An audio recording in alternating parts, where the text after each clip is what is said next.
Talking fishing, nothing but fishing for talking fishing.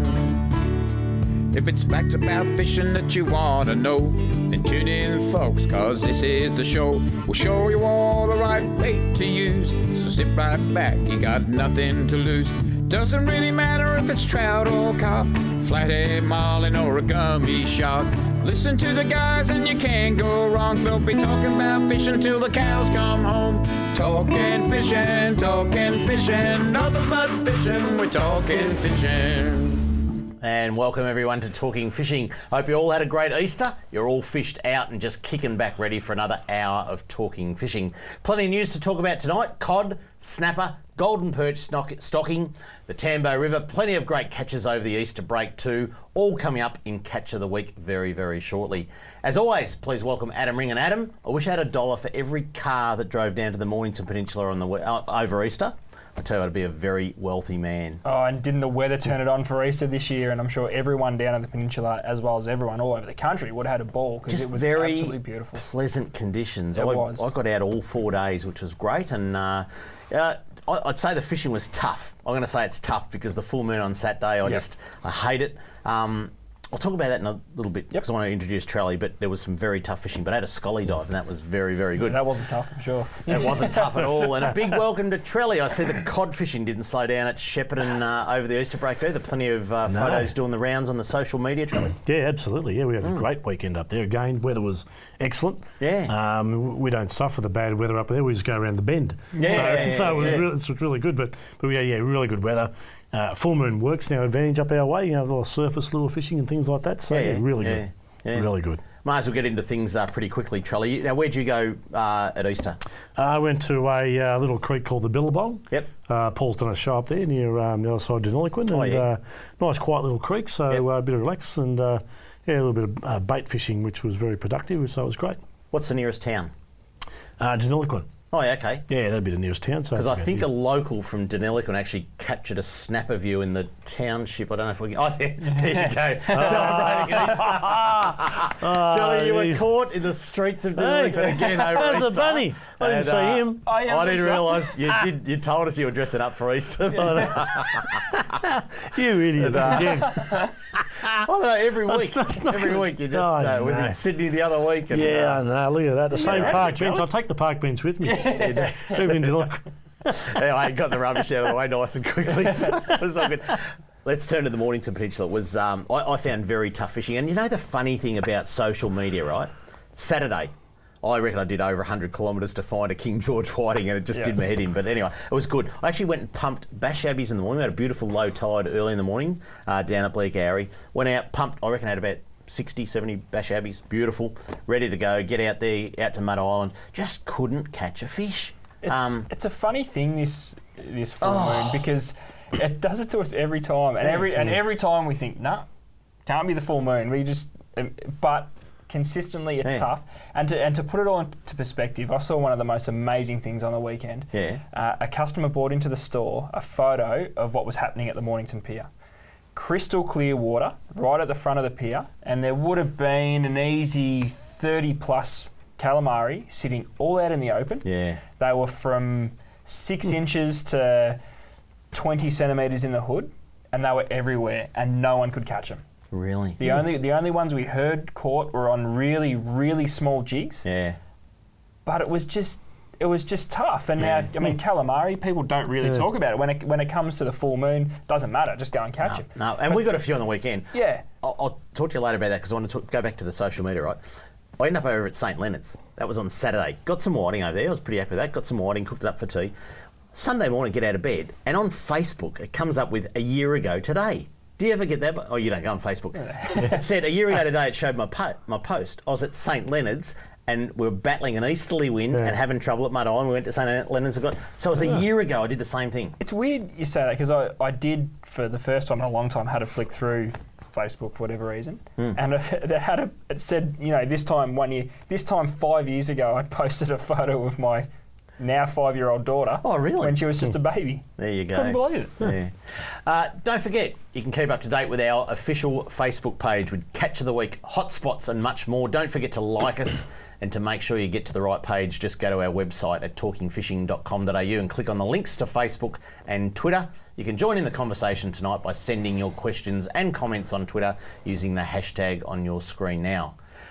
Now, boys. Yeah, we might come up in 5 years' time on Facebook. Yeah, look at these morons. There's a few things coming up in 5 years. God knows where we'll be in 5 years' time. How were you watching that 5 years ago? But, boys, time to check out what's making news in the world of fishing. And now it's time for the news. The fisheries news. Sounds a bit fishy to me. Now, plenty to talk about, boys.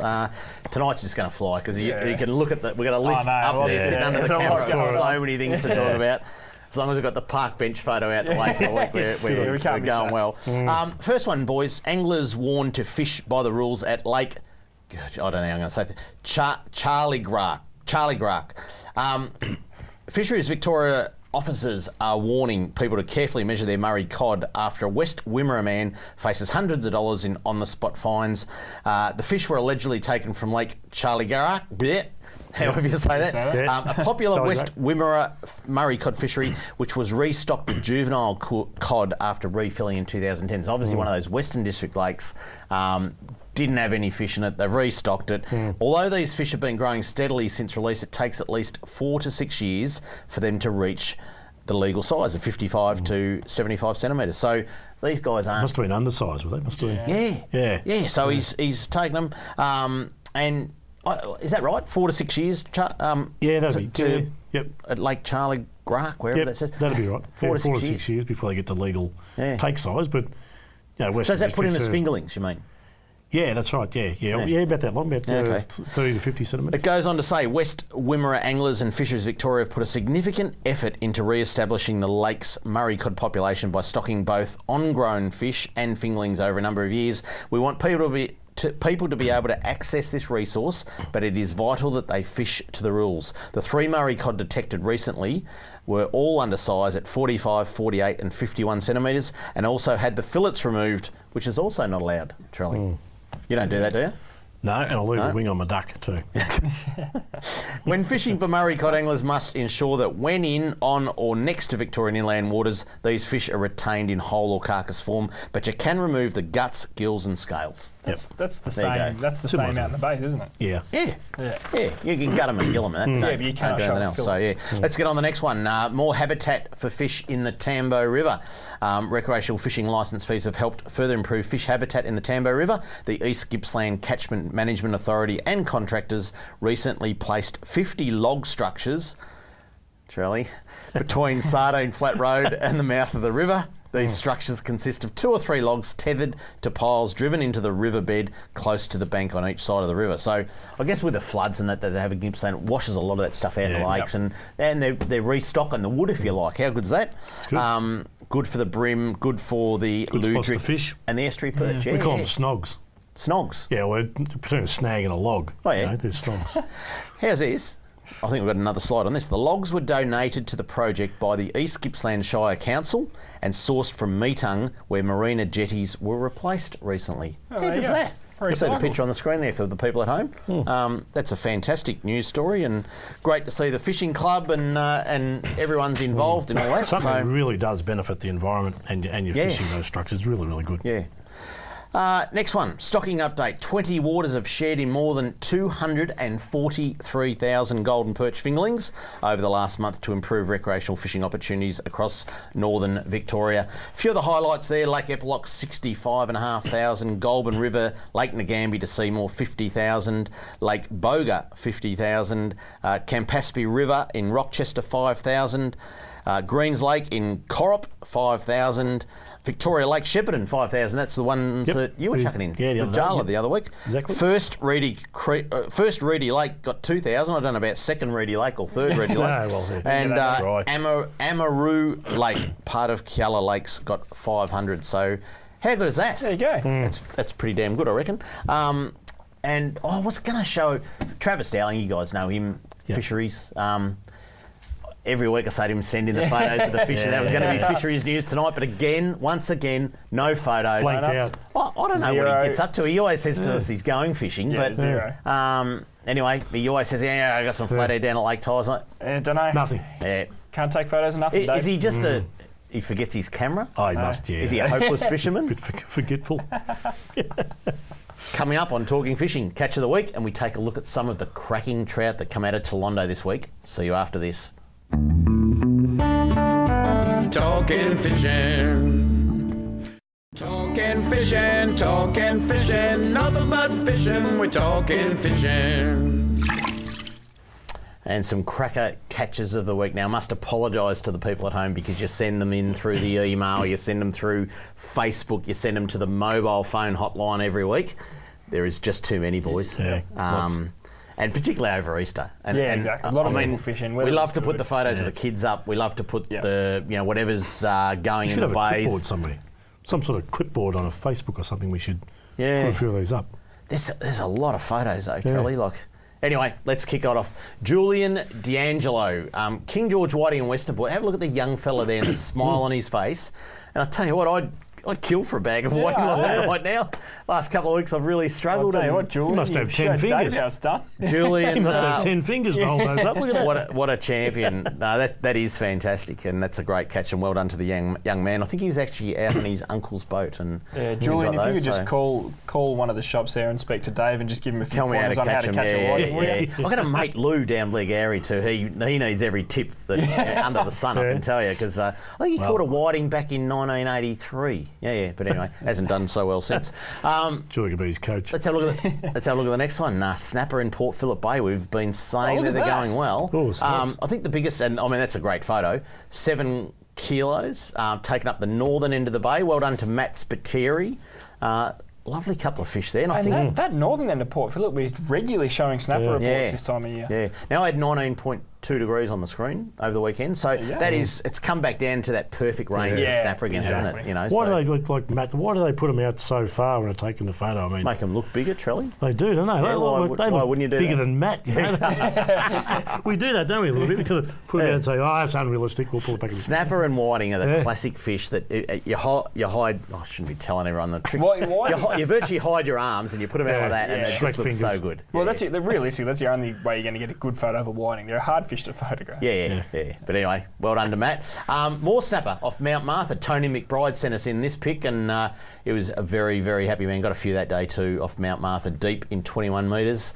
Some cracking fish coming from that area as well, boys. Yeah, it's quite well spread. They said we get so many photos. We get the snapper that come out of Western Port as well. Yeah. In the last week up the top end. Put it out a bit further next time, Tony. It's just a pinky. Still a cracker fish though. I mean, Tony, he's a fair size guy, and it looks pretty good. Let's head down to Lake's Entrance now. It's not only about the prawns and the flathead and the whiting, but young Josh Newstead got offshore with his old man, and he got his first gummy off Lake's Entrance. And that's a cracker of a fish too. So gummies are good everywhere. He'll remember that. But he'll remember that. And look at the conditions. Yeah. Is a small gummy better eating than a big gummy? Yeah. It is. Yeah, and you don't want to eat the big ones either. But to me, that looks like a really good eating size. Yeah. Gummy shark. Probably get a couple of kilos of meat off that. It's just perfect. So, wouldn't be right if elephant fish didn't feature in Catch of the Week. And have a look at this, the Townsend kids. There's a beautiful little elephant there.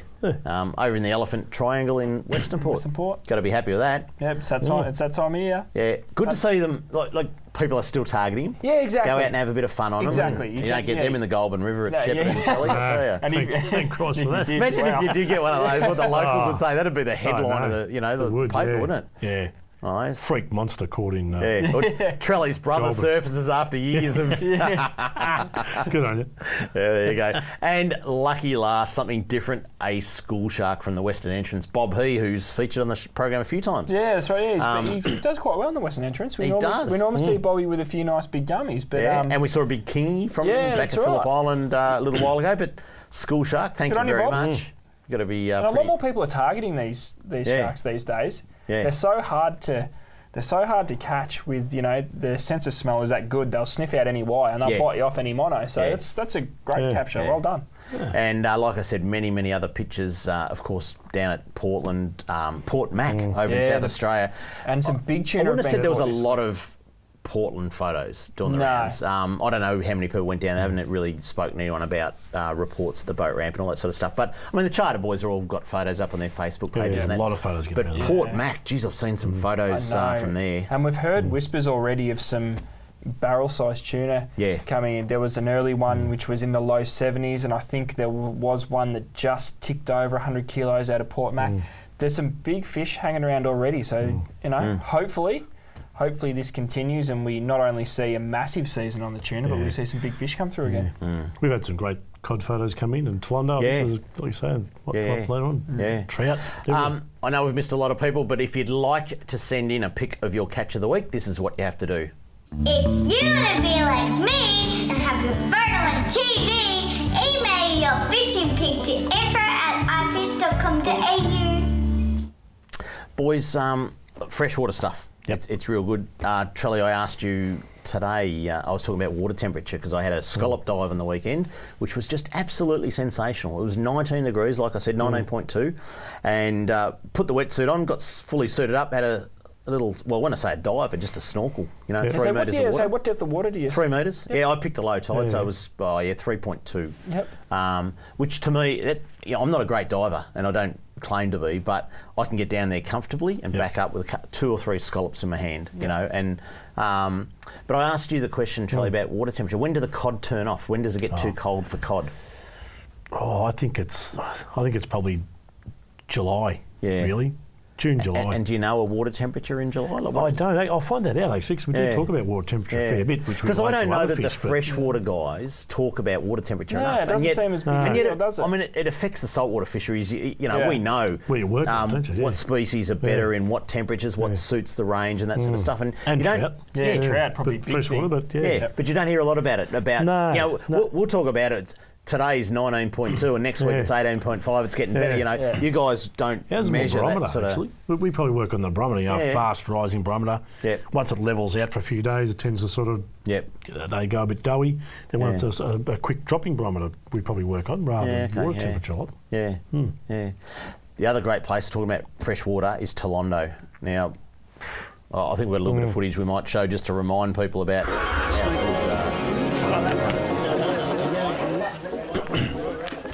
Okay, awesome. We're going to do a big 1, 2, 3. Ready? 1, 2, 3.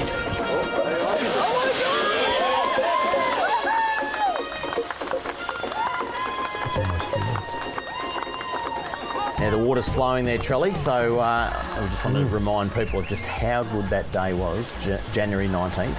And we did say that it would take time for the water to get in, which flowed for 6 to 8 weeks or something like that, I think. Yeah, that's right. Yeah. Everything is so settled there now. And if you get on the Tolondo Reservoir Facebook page and have a look at the people that went up there over Easter, that place is back on the map. Yeah. It's absolutely back on the map. And, and it all started on that day. That day changed the life of that lake. It changed the local community. It changed people's attitudes towards freshwater fishing in the Western districts. It's given people some confidence to go back to those sort of places. And there was lots of photos of people camping around the lakes and that sort of stuff. And that I think we've got a few photos of some of the fish. And the boys that I talked to, Jeff Stock and Trevor Holmes and that, they're just saying it's never been better. Have a look at some of these photos. I think we've got them coming up. There you go. Geez, they're big, healthy, fat fish, aren't they? Oh... You'd have that in the smoker any day of the week, wouldn't you? Like, that is just a cracker of a fish. The trout's got your shirt on, David. Yes, too. A couple of wrinkles in it. Belly in it. Hey, Fee ironed this before tonight. All right. Yeah. Anyway, there's a couple of nice browns as well. Jeez, I like the bait he's using in the background. Yeah, just a couple of dragonflies there. But they're nice fish, aren't they? And people are going up there and going, how good is this? Thank you very much for getting the water in. Thank you for promoting Tolondo and all that sort of stuff. If this is a reward, I mean, this is, and we've banged on about it. I know people write in and say, stop talking about Tolondo, but this is a world-class fishery. As we've been saying the whole time along, we have a world-class brown trout fishery in Victoria.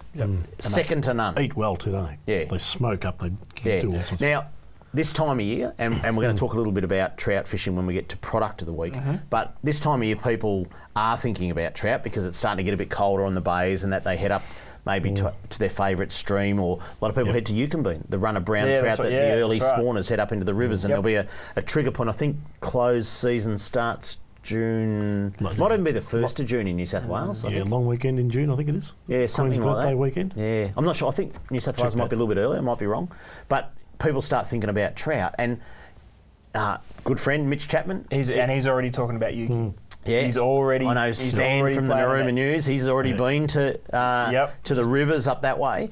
But you look at those fish from Tolondo. I tell you, I know where I'd be heading. We've got the world-class fishery, and yes, trout that's in a river. It's nice and healthy and great to catch them in a river and that. But do you know what?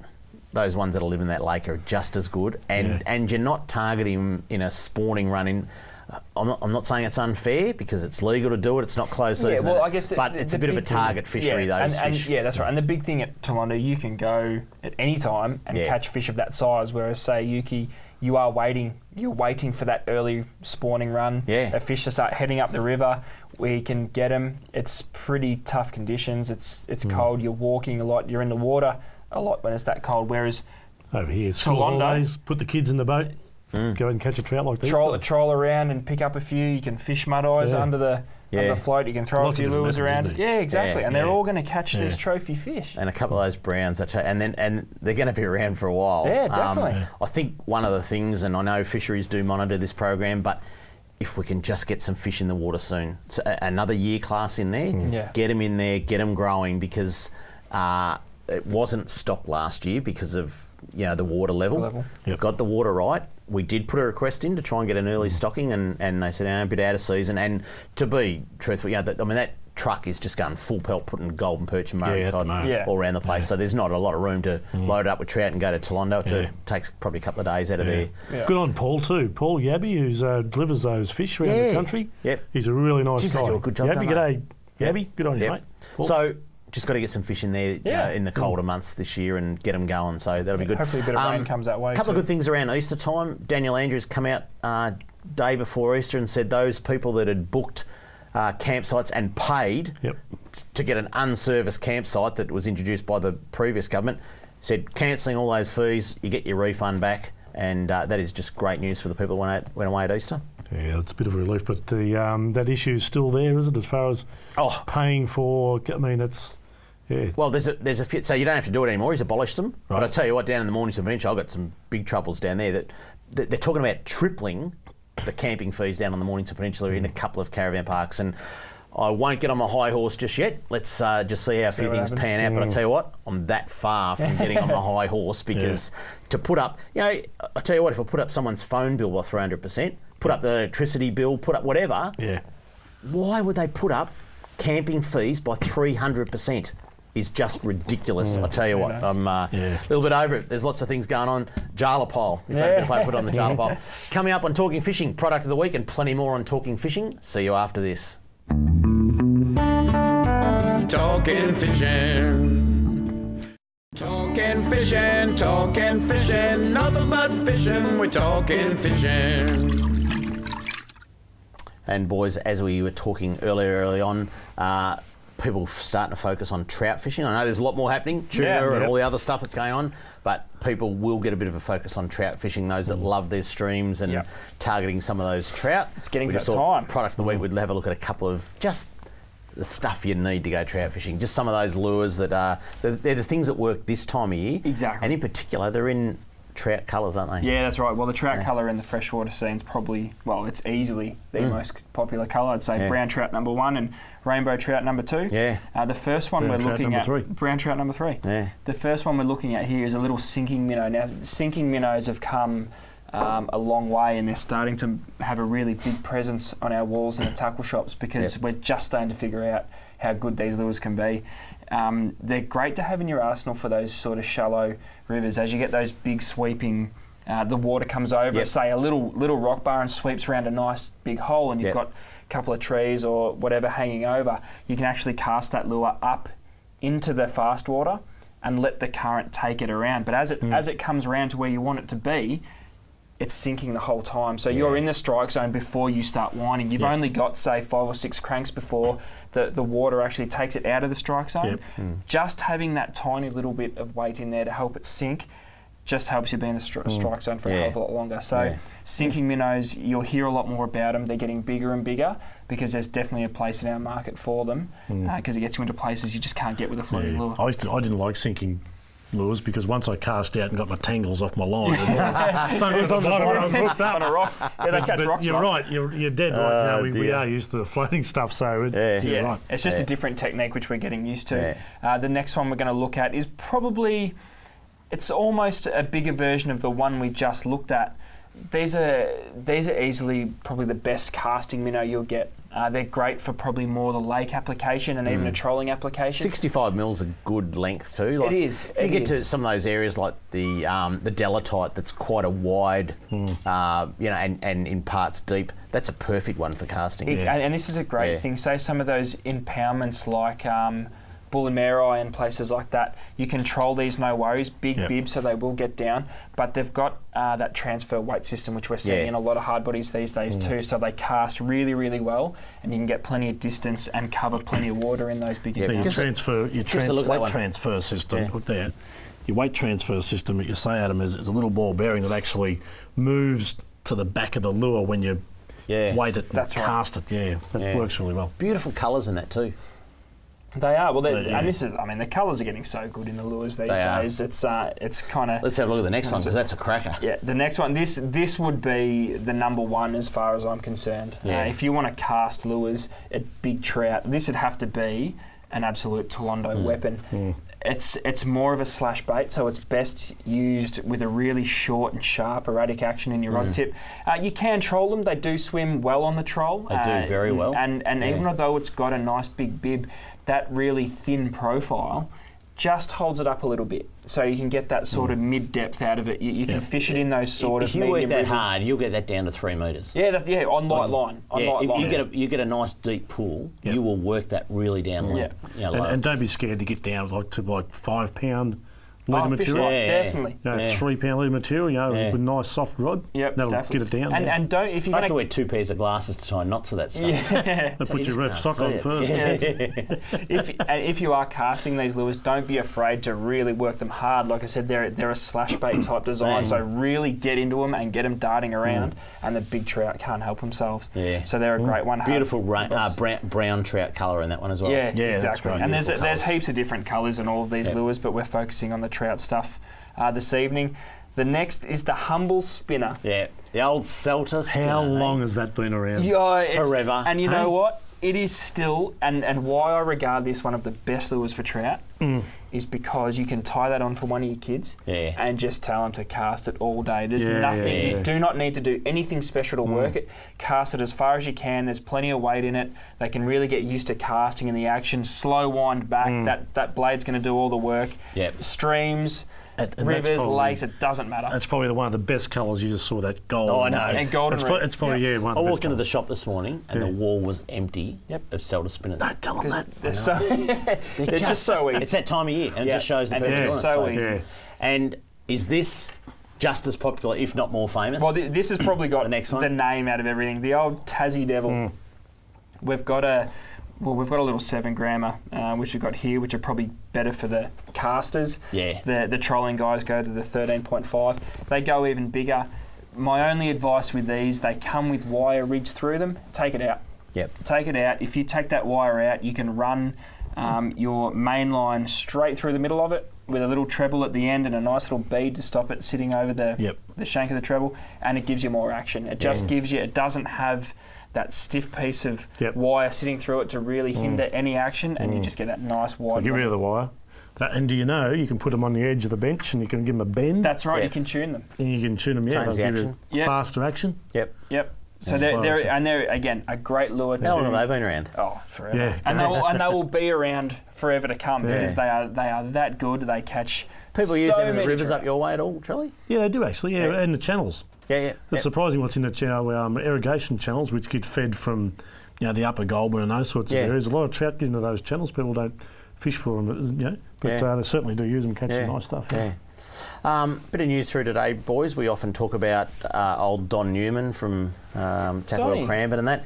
He was up at the Warcool River on the weekend and just had a bit of a slip down the bank and a broken, is it a fibula? Is that the bone in your leg? Yeah. Leg ones. And I tell you what, at 94 years of age, that takes a bit of recovery in that. So old Donny won't be in the shop for a little bit. Yeah, you'll have a moon boot for a while, I reckon. But we wish him all the best, old Don, at 94. Bit of recovery time, but I'm sure he'll be running around the block in no time. Up next, Kramer's mailbag and plenty more on Talking Fishing. See you after this.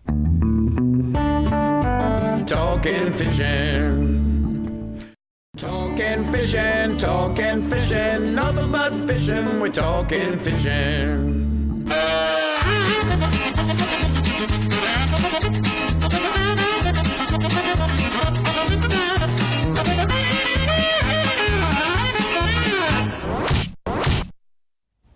And plenty of mail coming through the mail system this week. However, it gets to us. In all forms. Yeah, a few with In stamps. all forms. A few with stamps on, and even a handwritten one here somewhere. There you go. Look at that. The old handwritten with a stamp on it, addressed to Kramer. There you go. Doing well. Let's kick it off real quick. This was from Gary Borden or Bowden. I don't know how you say it, but hi guys. Not long to go now. I guess that means end of the season for us. Oh, 3 more weeks after this week. Ask the Minister, is the 1 million fisher person target going to include all the exempt people who don't have to buy a licence? I'm sure everyone knows someone who is exempt. In my immediate family, there is 10 who are exempt. Must have 9 kids. And can we come up with a formula to say every licence sold, multiply it by, say, 3 as an example? Keep up the good work, boys, from Gary Borden. They actually do take into account. So I think at the moment the estimation is around 750,000 people go fishing, but I think there's around about 400,000 licences on very rough figures. Yeah. Don't hold me to it, but I think around 400,000. Take in the pensioners and the unemployed. Yeah, so they have a formula of how many, and they do surveys, and that bloke's family multiply by 25, and you get to how many. That's right. People, Jala Paul. Oh no. This one is from. Is he allowed? Sometimes I write down here. Please keep me anonymous before I read out the name. Bernie Muscat. Hey David, really enjoy the show. I'd just like to make a comment on Tolondo. If the cost of water allocation for 5,000 meg is about $100,000, then why couldn't they set up an annual season ticket cost for all anglers to fish Tolondo of say $20? If you do the numbers, at 100,000 anglers per year, that's $2 million. That would be more than enough to cover the cost to set up and would pay for enough water to keep Tolondo at its capacity. I know I would be more than happy to pay for a ticket if it meant that this magnificent lake could be returned to its former glory and the financial benefit it would bring to the Wimmera region. Then why not? Cheers from Bernie Muscat. So we get $2 million in the coffers and it doesn't rain. What do we do? Well, build a big pipeline.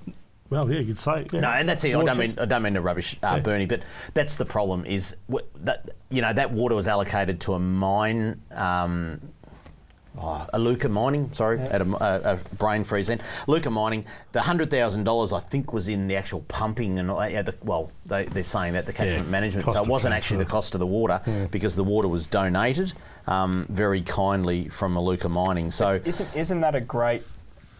Yeah, I guess it shows you the passion people have got to keep Tolondo.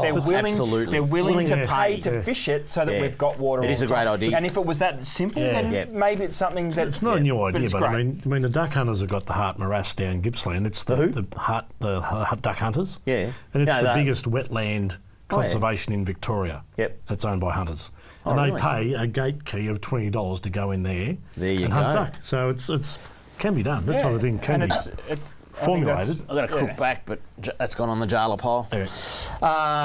Next one, Trevor Baldacchino. He writes, Hi David and the Talking Fishing crew. He's the one who said keep his name anonymous. I won't mention David. Anyway, right. I won't read his letter. Skip that one. Next. He'll get in trouble here. Kramer, my name is Graham Ridsdale.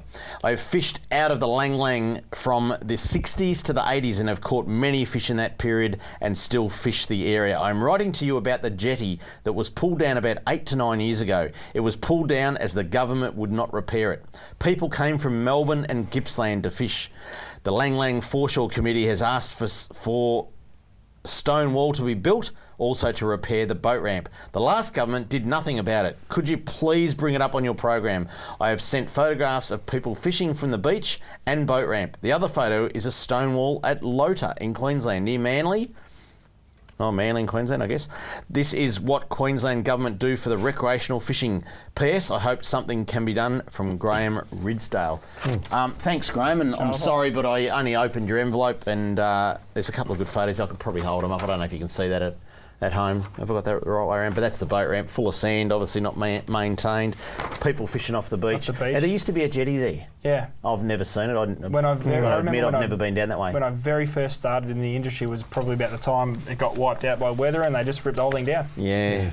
A few of the boys from work get down there. So. Yeah. A lot of guys fish off the beach. Still very popular. Might as well whack that in the Jala pile. Yeah. And the next one, let's see if we can get through this one. Indo Norvelis from Coburg. He writes, I watched your Talking Fishing show last week and was not surprised when you read out a letter regarding launching fees. I took it that you undertook to follow up on the issue. If that is the case, I may be able to provide at least part of the basis for that follow-up. And he's actually gone in and done a whole lot of studies on who runs what and whose municipalities run what things, and he says the things that need to be considered: is there ongoing cost to the council for the contraction of the infrastructure, including parking, toilets, etc.? What are the actual maintenance costs, including dredging? Some ramps require regular dredging, some don't. In the event that local residents are charged a reduced fee, how is the amount of the reduction? There's a whole lot of questions about that, and I'll tell you what, here, another pile of It's becoming papers. a big topic, isn't it? There is pages, I'm not going to go through them all, but there is pages of stuff about boat ramps. It's got to go on the Jala pile, but I think, to be fair, it's not Jala's portfolio. I know it's got to do with fishing, but the problem is, guys, is that you've got places like Patterson Lakes. It's run by Parks Victoria. I've got a feeling they lease it off Melbourne Water. You've got places like, say, and I'm only talking some of the local areas, I know Frankston is run by the council. You get down to Mornington, it's run by another council. You get down to Tyrone boat ramp, it's run by a committee of management. So you've got all these different things, and it's too complicated. Yeah. So seems like it always gets too hard, doesn't it? It does. There almost needs to somehow be some I think the one thing who's managing it. Exactly. Yeah. I think it's worthy of a discussion with Jala, and we've got her on the couch in 3 weeks' time on the show. I think it's worthy of talking about it, but it's mixed over so many portfolios of government ministers that it is not a clear-cut, go and fix it, this is how you do it. The way I reckon it needs to be fixed is that every boat ramp, particularly around Port Phillip Bay and Western Port, and you can probably spread that a little bit of coast, needs to come under one authority. Now, if it comes under Port of Melbourne Authority or whatever it is, whether it comes under Parks Victoria, one authority, let's get rid of these goddamn parking meters and stupid fees that only us Victorians have to pay. Yeah, absolutely. I reckon you're dead right. And enough's enough, and go back to just before the break, I said Daniel Andrews got in and cancelled camping fees and said you don't have to pay them anymore, we'll actually give you a refund. It's going to take a brave government to do it, but now is the time, because I think the punters, and there it is in black and white, the pages and pages of feedback we're getting is people have had enough. There's got to be another way of paying for the maintenance, and that, to me, it should be coming out of our boat rego and trailer rego, because there is plenty of money coming into the government for that, and abolish these stupid parking fees or launching fees, or whatever you want to call them, because it does nothing for the industry and just puts people off. And maybe that's why we're at where we're at, and we're talking about this now, because no one can get into it and try and fix it, because it is too hard. You don't know who to start. Where do you start? Who do you talk to first? The process is going to start all over again in the next... Yeah, exactly. It's complicated. We'll start the ball rolling when we have Jala on the program in a couple of weeks' time. Our number one fan also took we received a photo of our number one fan. I think Lola the cat loves watching Talking Fishing. There you go. That's a real photo. Yeah. You see the cat there, Charlie? I do. Hi, Lola. Under your I'm not the most passionate guy, but that's a nice looking cat. Anyway, Richie Minnow had better just watch out. But anyway, and if you'd like to, I think he's hunting Richie Minnow. He's what? He's hunting Richie Minnow. I think he's looking for Richie Minnow. Apparently, when Richie Minnow comes on, he licks the screen. But anyway, that's another story. If you'd like to write to me, all these blokes, this is what you do. Send your mail to Kramer's Mailbag, PO Box 734, Patterson Lakes, Victoria 3197, or email kramer@ifish.com.au. Anyway, enough on boat ramps, eh? Because we could go on about it all day long. You could designate a whole show to boat ramps, I reckon. Yeah. I think in a few weeks' time, the Executive Director of Fisheries role, I think, has been put up for grabs and a few people applicants. So hopefully Jala will have an announcement for us in a couple of weeks' time too about who is... Before Jala gets on the show. Yeah, or she might even do the announcement on the show. Yeah. Announce who the next Executive Director of Fisheries is and let's just see what they bring. Got a few guys' names in the hat, have we? We want to take a bet. Richie Minnow. Yeah, we should vote one Richie Minnow. Vote one Richie Minnow for the boss of fisheries, I tell you what. Coming up, this week's hotspots and what's coming up on C31 Fishing. Be back shortly on Talking Fishing. Talking fishing. Talking fishing, nothing but fishing. We're talking fishing. Hello, Richie Minnow here. It's now time for this week's fishing hotspots on Talking Fishing. Marvellous. Did we mention that Richie Minnow has his own Facebook page?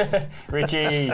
And just a message from the people that talk on my ear who might just happen to be Richie Minnow. You said behave, boys. During Never. During the making a few ad breaks. noises there before, Never. Richie Minnow, wasn't he? He was. Yeah, I didn't know you could do that underwater. Hotspots, boys, and you wouldn't know, but because it was actually pouring with rain today. I think 65 millimetres at Malakuta today, something like that. It's good pour. Yeah, good downpour, but all coming good for the weekend. So hotspots are so important, and let's kick it off. Number one is good old snapper capital, Carrum. The water temperatures are right. Get out of Carrum. Go to your regular snapper fishing spots. Who would have thought we'd be talking about Carrum hotspot in April? Yeah.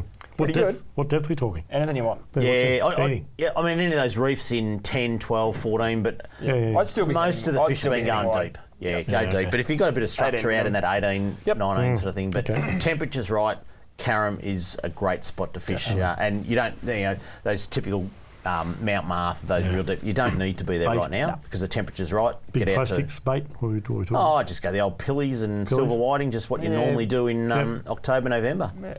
Nothing special about this time of year that we find it as the water temperature's right. And the harder baits really come into play because you find, and I know there's a few there now, you get plagued by a lot of these small 7 killers, which you don't even know is sitting on your bait. Right. So nice hard baits, Tommy Ruffs, yakkers, that sort of thing. Well, the 7 killers squid come heads. along and just grab it and just sit They just sit there. Yeah. You don't even know you got something. Really? Yeah, they're annoying. Tastes about as good as the Easter Bunny too. So, number 2, Blair Gowrie. Absolutely beautiful. God, it's hard sometimes. Blair Gowrie on fire for calamari at the moment, boys. I hooked onto some crackers on the weekend. Nice. I actually had one on. I was going to mention. It just took line. I'm thinking, what do I let it run? And I wound the drag up a little bit and lost it. But it could have been a cuttlefish. But it was big, whatever it was. There has been a lot of cuttlefish around. A lot of cuttlefish. I've seen through social media a lot of cuttlefish. Yeah. I've never caught one, and I really want to get There's one. a crack of a photo. I saw it too late after all the photos are gone for today's show or tonight's show. But Pete Ferguson with a couple of crackers on board his boat, and they make a mess too with the ink. But just an absolute cracker. Blair Gowrie, it's time for calamari. Over on the western seaboard of Port Phillip Bay, St Leonard's is the next place, and many boats sitting there. As I said, I went there on Saturday, and some beautiful King George whiting out there, up to 40 centimetres. And why wouldn't you be basing your trip at St Leonard's? You got the whiting up on the banks. There's snapper to 7 keggers sitting out in the deeper water. Calamari everywhere, thank you very much. It's So just it's all within, number 10 one. minutes of the boat? Yeah. It's all number one at the moment. Good. Capital. I know there's a few people complained about parking at the boat ramp, but you can launch anywhere and drive just there. Find a way to day. get there. And It's going off. this weekend is dead calm weather on the bay, so seriously, get to St Leonard's if you want to. Plenty of room. I mean, there was probably, when I was there on Saturday, there was probably 40 boats realistically fishing there. You want first to run out tide. I'm hearing and finding is the best, so all good. Over in Western Port, Tyre Bank, the capital of calamari at different times of the year, and it's certainly firing as well. And I heard some good cuttlefish from Tyre Bank as well. Yeah, and the cuttlefish, the big squid around. Yeah. Big jigs. Don't be shy up there. Do they eat as good as a squid? Like a Cuttlefish. Yeah. So, I've never I eaten some reckon people 10 love 'em. times better. Oh, Actually. really? The meat's a bit thicker. They're harder to clean. They're a monster of a thing. Oh, to okay. look at. They're a gnarly But the creature. the meat's thicker and it's so much sweeter. Yeah, It right. is absolutely beautiful. I just find cutting them into strips. So you don't do rings because the ring would be about this big, fit around your head. But you just slit the hood. There's a very thin rib, I guess. Or I don't know what word. And you slit that. You end up with a flat piece of milt. A flat piece of meat, and just cut into strips and do it as you would calamari. It's just absolutely superb. I know a few whiting fishermen who would pay good money for a cuttlefish. The best bait. Use all the meat that's around the eyes, even the tentacles and all that, as bait. It is dynamite for whiting. It's like giving a lolly. So how to do you a target a cuttlefish rather than a squid? You just get lucky. You get lucky, but you also fish very, very close to the bottom. The calamari will come up. You find the cuttlefish are very lazy, stick on the bottom, they're hiding and all that sort of stuff. That's some good tips.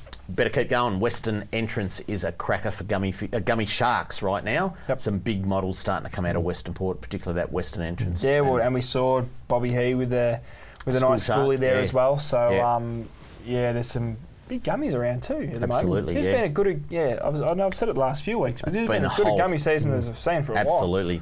And lucky last, number 6, head to Portland because the tuna are starting to run. Hadn't heard anything about albacore until the weekend. And I think it was Simon Rinaldi had a few albacore on board on the weekend. So few small albies, but anyway, just as good. And you tend not to get albies in that close, so you normally got to put in a few Ks to find them. Yeah, and I think they're all fishing out deep now. Yeah, that's it. And Portland's going to explode shortly. You just got to check out all the charter guys, Sharky and Simon and all those guys. Have a look at their social media. You get to see what fish are being caught down there. It's just fantastic. Some of the tuna, and as I said, albacore, and probably won't be too far away, the dolphin fish. I mean, there's a magnificent run of dolphin fish off the New South Wales South Coast this year. I just wonder whether that will transform into anything in Portland because it's going to be very, quite often very you get interesting. About 2 weeks of it. Yeah. You get odd dollies here and there. Yeah. But be interesting to see if we do you get. reckon the dollies they get at Portland probably more of a spillover? I think they're coming from the west.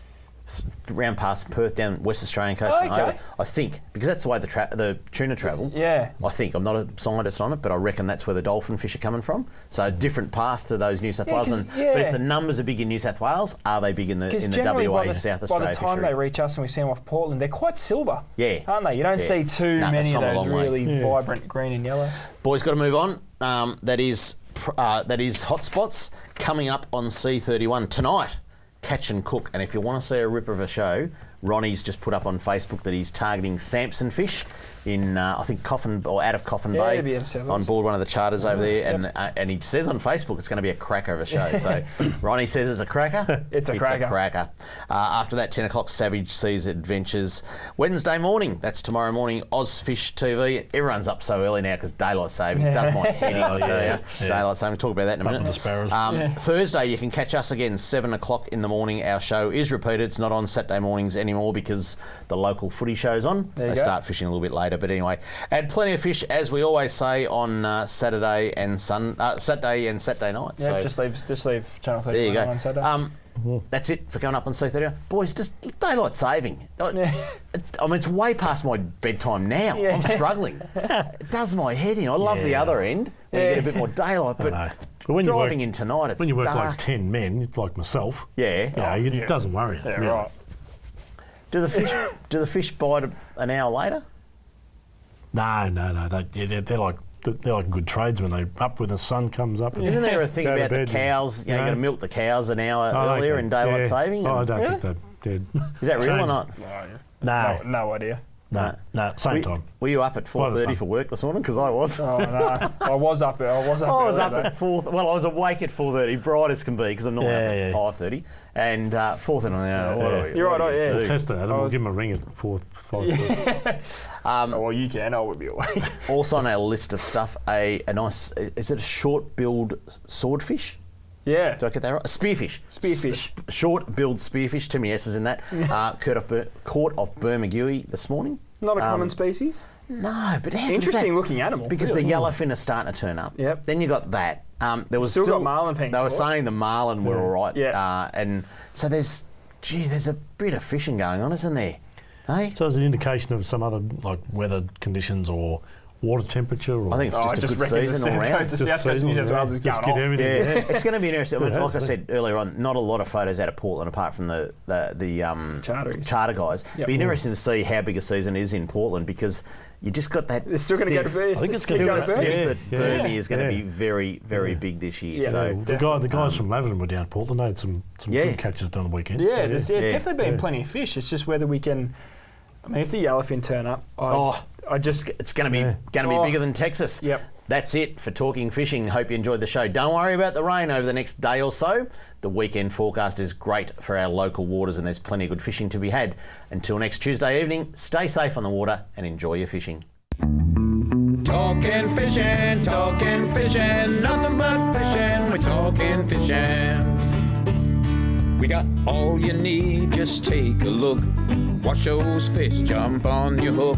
So just relax and take your time. Enjoy the show, then drop us a line. Talking fishing, nothing but fishing, we're talking fishing. Talking fishing, nothing but fishing, we're talking fishing. Talking fishing.